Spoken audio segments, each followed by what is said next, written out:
मिरजेत हजारोंच्या उपस्थितीत रंगला भव्य बालगोपाळ रिंगण सोहळा।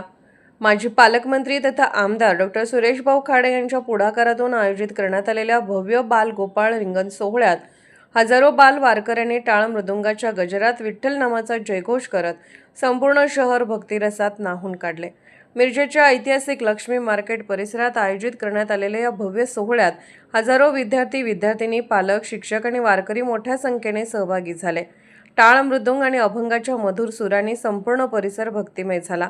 पारंपरिक वारकरी वेशभूषेत सजलेल्या लहानग्या बाल वारकऱ्यांनी पांडुरंग पांडुरंगच्या अखंड जयघोषात रिंगणात सहभाग घेतला।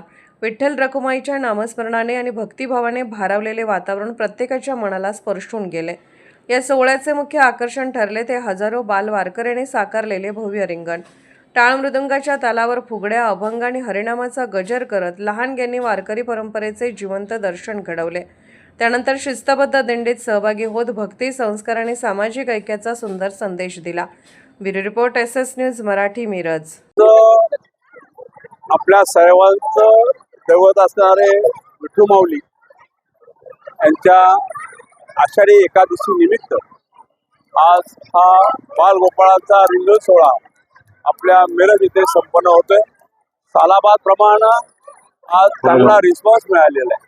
मुलं सगळी शाळेत आलेले आहेत, पालक आलेले आहेत, कार्यकर्ते मित्रमंडळी सगळे आलेले आहेत। त्यामुळे आनंद सोहळा जवळजवळ 1 तासाचा रिंगणाचा सोहळा, घोडे, पालखी, मुलांचं प्रशिक्षण अशा दृष्टिकोनातून सर्व इथं मुलांना खुल्या मनानं पांडुरंगासाठी एन्जॉय करायला आणि भक्ती करायला इथं वाव मिळालेला आहे। आणि त्यामुळे निश्चितच आज सगळे पांडुरंग भक्त असणारे, विठ्ठल भक्त असणारे सगळे आनंदी आहेत। मी आषाढीच्या या कार्तिकच्या निमित्त, आषाढीच्या एकादशी निमित्त मी सर्वांना शुभेच्छा देतो।